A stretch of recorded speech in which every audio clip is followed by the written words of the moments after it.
What's up, people? One Up Punch here. So I know it's been a while since I've actually done a proper video for mainly some new early access games, but I wanted to talk about Sol Cesto, mainly because this game grew on me, and at first when I had seen the homepage and what it was kind of like trying to describe as what it was, I didn't really think I was going to like this game. I put about 3 hours into it in my first session, and about another hour after that, so almost about 4 hours in total, and I want to give my experience as to what this game really is, why it grew on me, and why I think people should really check this one out. The main thing that people should know is that the entire objective of this game is that you are some type of wanderer, peasant, knight, whatever, going down deeper and deeper and deeper in these dungeons to look for the sun that has been lost for hundreds, if not thousands of years. And that's the entire premise of the entire game, of you going down into the deep dark caverns or dungeons to find the literal sun that's been lost to the world. So getting into the mechanics of Sol Cesto, what is this actual game and how does it play? Well, you have your different portraits on the right hand side. You have yourself, your health, which is this like strawberry, and the sun, which is your personal power. Down below that, you have a door that's locked. You have to get to a specific amount of rooms that you've been into, like maybe you went to 3 or 4, maybe even 6 rooms, to unlock it to get to the next area. And sometimes you'll have events that you can pick up strawberries, other different types of modifiers for attraction to traps or detraction to traps, getting chests, having to deal with strength and magic monsters, which are the two different types of monsters you'll fight. As you'll see on the right hand side, you have a red kind of sword, which is your strength damage, and then you have your magic damage. This is for two different characters you're fighting when you're going up inside these like rooms that have all the different monsters, treasure chests, and even strawberries you pick up. The way that it works is that you pick one type of row, and then your character will go on whatever tile it is randomly. You don't pick that area unless you have a special skill that allows you to do so. The knight doesn't have that though. His special ability is that he can do it vertically, going up and down rather than right and left.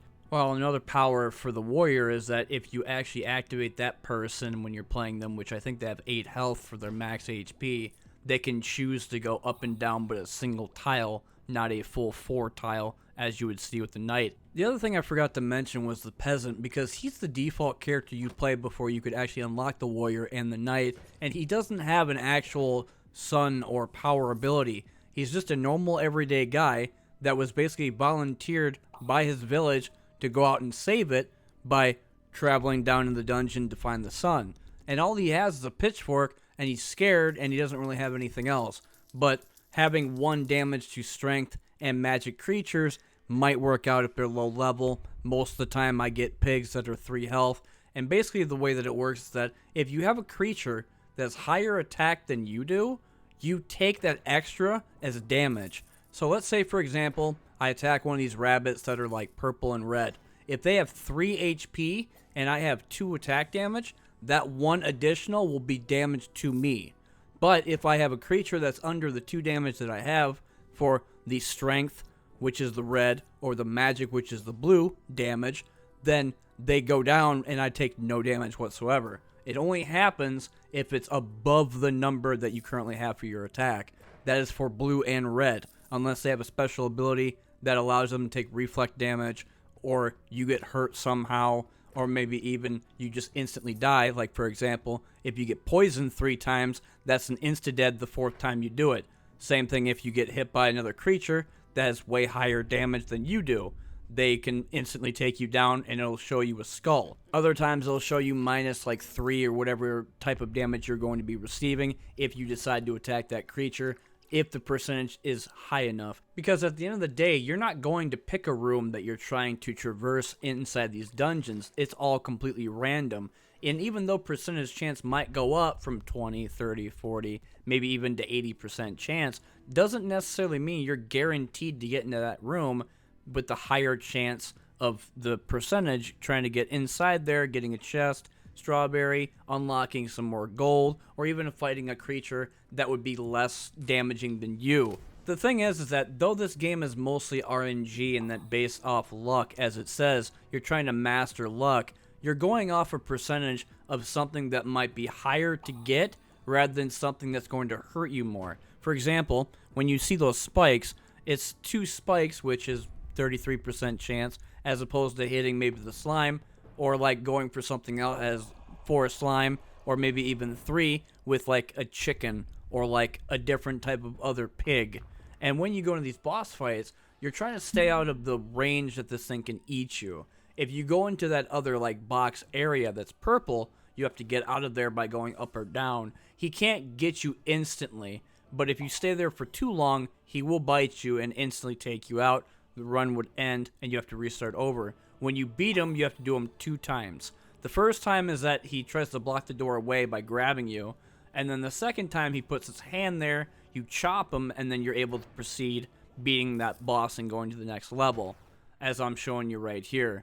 And I do this a couple times playing the knight because, like I said, the knight is pretty easy to use. He does have that special ability that allows him to go vertical, and he's also got nice damage, having 2-1, and sometimes I do go 2-2, though mostly my favorite is going 3 strength damage and 1 magic damage, because most of the time you're fighting enemies that are just strength, and the difference between them is that you have creatures that are red and blue.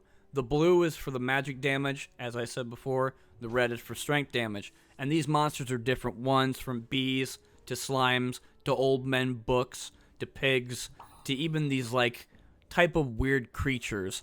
But it's different every time. You even have vipers and queen bees. But then you also have these other status ailments that pop up. You open up a chest, you could do weakness to everybody. And the other thing that when it comes down to the face that guy made is that is actually the death animation. But because I destroyed the guy's arm, that also worked. Once you beat the lizard, you'll have this sparkle kind of pop up in this forest area. And when you click on that, that'll transition to the new level.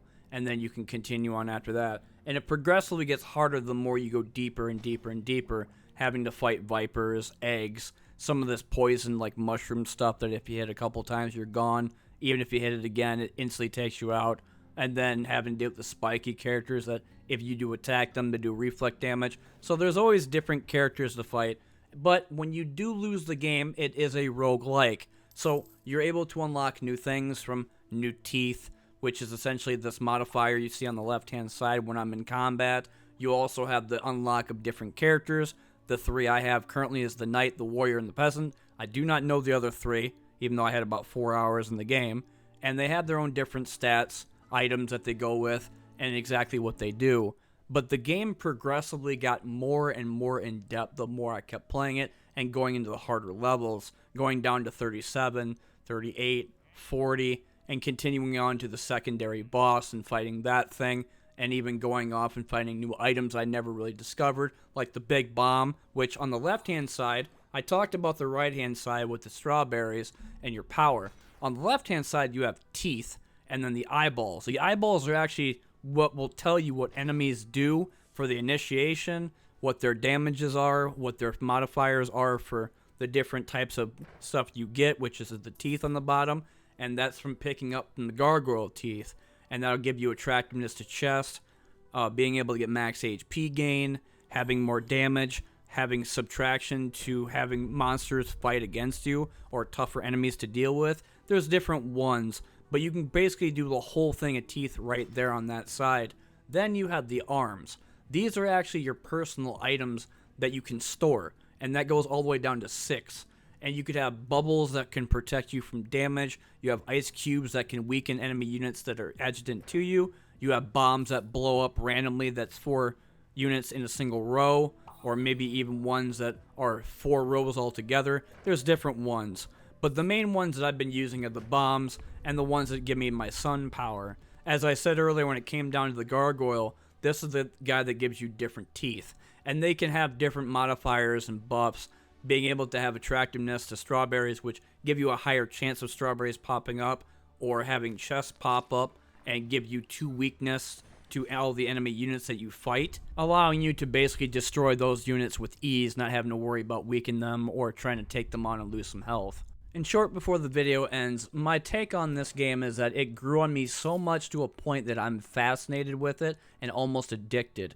It's fun as hell to go in there and strategize as to where you're going to attack, what can you take on, how much damage can you withstand before you have to fight the boss, which builds you want to go for, and use specific items in order to save your butt from ultimate destruction or being able to win the entire run. Still, for about $8 is what I got on sale till June 10th.